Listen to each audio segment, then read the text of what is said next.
Et bonjour à tous les adeptes du Cru World, ici à Ratchet pour vous faire vivre la Legion Division du Cru World. Cette Legion Division, c'est tout simplement la ligue professionnelle du nouveau jeu de rôle de Cruor. Ces vidéos vont plutôt s'adresser à ceux qui connaissent le jeu au moins un petit peu, suivent la Legion Division.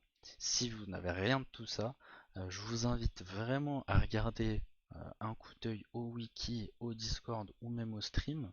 Je mettrai les liens dans la description pour vous informer dessus. En tout cas, nous commençons avec les week-ends qui sont les premiers euh, à découvrir la Légende Division euh, dans cette première semaine. Avant ça, on va partir faire un tour sur le classement général. Classement général qui a un goût particulier car nous étions sur une semaine vraiment très difficile pour commencer. L'équilibrage était vraiment trop difficile. Il y a eu un patch en fin de semaine, mais ici on était vraiment sur une difficulté un peu abusée. Mais quand même, nous avons la Baboon Squad qui a réussi à marquer 4 points. Ils ont plutôt bien joué, suivi de près par les Cicadas et les Cousins à 3 points chacun. Et malheureusement, nous avons les Rengeniers et les Wicked qui ont tous les deux un point. Les Wicked qui ont donc commencé euh, cette semaine, comme je vous ai dit. Et nous commençons à présenter cette équipe, du coup, qui est composée de Pardav, qui joue John. John n'a pas de spécialisation, lui, il a un paquet de cartes qui, tout simplement, il doit piocher dans ce fameux deck pour pouvoir jouer des compétences. Au début, John est quand même plutôt faible, car il n'a pas des cartes très intéressantes, mais au fur et à mesure qu'il va compléter des rifts, il va pouvoir améliorer son deck, ce qui est quand même plutôt intéressant. Avec lui, on a Depi, qui joue Violette, pardon. Violette est un support très compliqué à jouer car il va faire des bonus suivant l'ordre dans lequel il joue ses compétences. Donc un personnage plutôt intéressant. Il la joue dans sa version classique. Cette version est tout simplement un healer. Avec eux, ils ont Niwil qui joue Alex le sans classe. Donc, il n'a pas de classe, il n'a pas de spé, il a juste un gros pool de statistiques, de points de vie. C'est un personnage qui est très intéressant en tank, en DPS, qui aura besoin de support. Ça tombe bien, il a Violette et il a aussi Uri. Uri qui, elle, est jouée par Trigot. Ce personnage va plutôt jouer sur ses fonctions.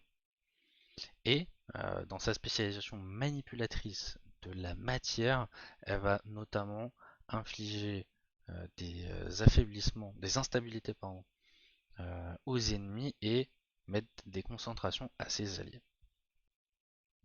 Par rapport à leur session, ils ont pris un mur. Ils ont pris un mur, c'était les premiers à jouer, personne ne s'attendait à cette difficulté. Ils ont fait malheureusement 4 défaites, 4 défaites, hein, ils ont pu un peu découvrir la map en tout cas. Et heureusement, lors de la deuxième session, ils ont réussi à faire leur première victoire. Et ils sont sur une autre map en cours où ils sont plutôt bien partis.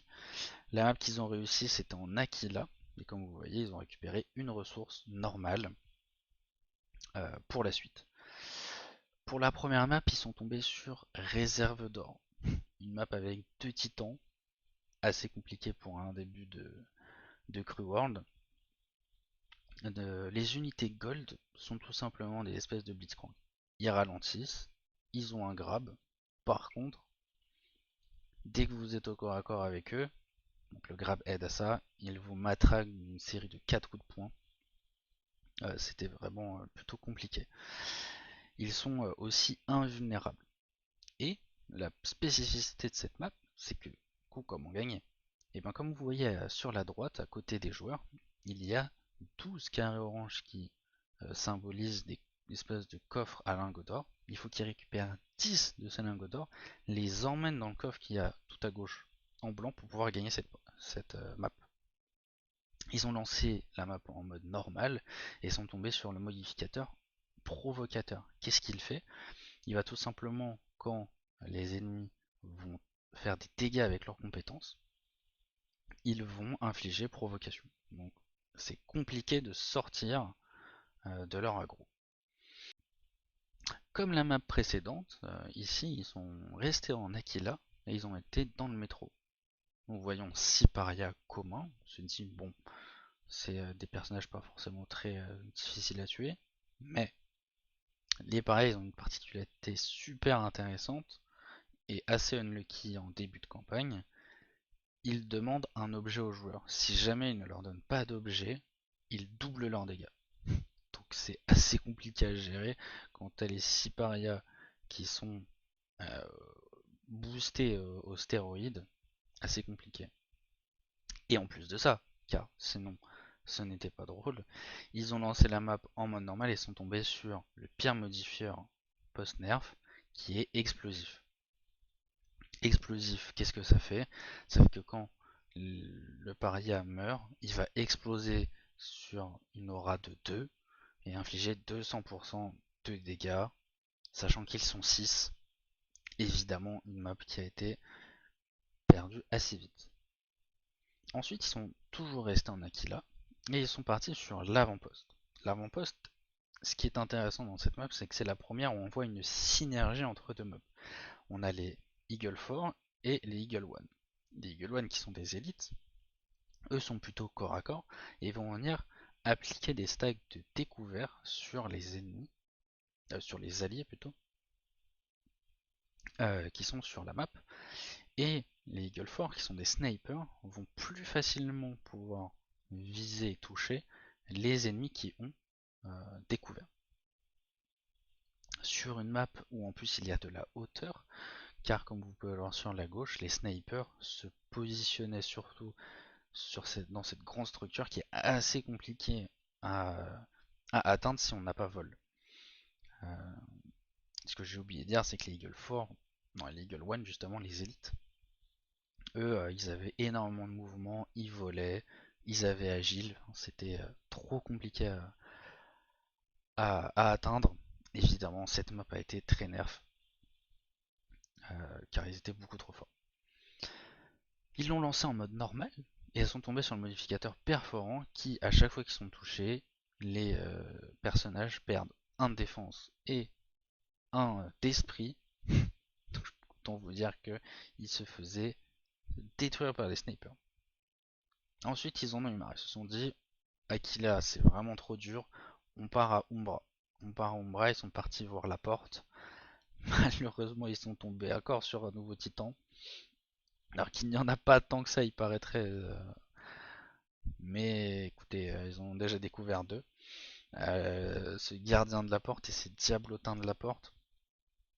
La spécificité de cette map, c'est surtout qu'ils ont beaucoup de mobilité. Ils volent. Les diablotins peuvent se TP entre eux. Donc c'était assez compliqué. Et surtout qu'en fait, les personnages commencent dans l'eau. C'est-à-dire que eux, la mobilité est plus compliquée, alors qu'en face, ils ont une énorme mobilité. La map continue en bas avec d'autres spawns alliés. Donc une map voilà, assez hard avec un titan qui en plus a des AOE, etc. Ils l'ont lancé en mode normal et sont tombés sur le modifieur robuste qui est un modifieur incroyable quand il y a des titans car ça augmente de 50% les points de vie de tous euh, les ennemis. Donc sur un titan qui a de base plus de 200, je crois que c'est en moyenne 250 HP, un truc comme ça. Si tu le remets robuste, bah, il gagne 120 et quelques. Enfin, je veux dire, c'était un enfer. Ensuite, ça c'était pour les sessions du lundi. Session du samedi, ils sont tombés sur la banlieue abandonnée.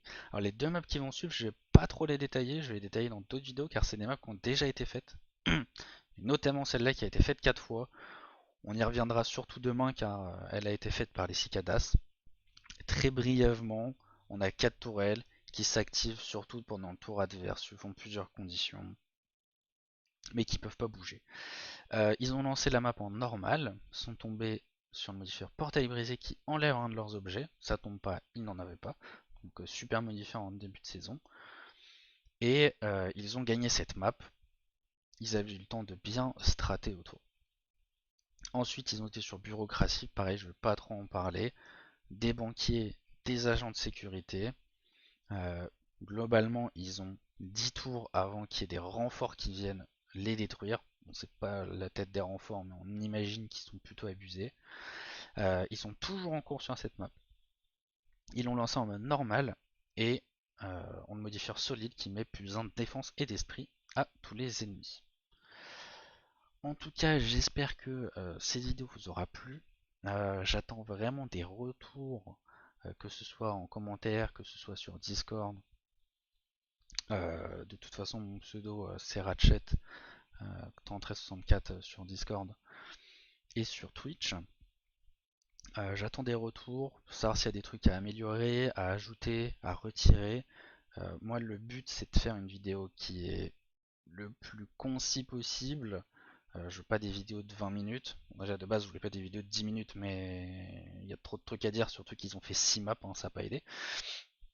Mais voilà, en tout cas, venez sur Discord, venez sur Twitch pour venir suivre tout ça. Là, c'est juste un récap. Venez voir les sessions, c'est vraiment super, super marrant. Et la stratégie de certaines équipes sont vraiment trop bien. On se retrouve demain pour les Cicadas qui ont réussi à faire 3 points de victoire. Et vous verrez, on va bouffer de la banlieue abandonnée. Allez, au revoir tout le monde et à demain.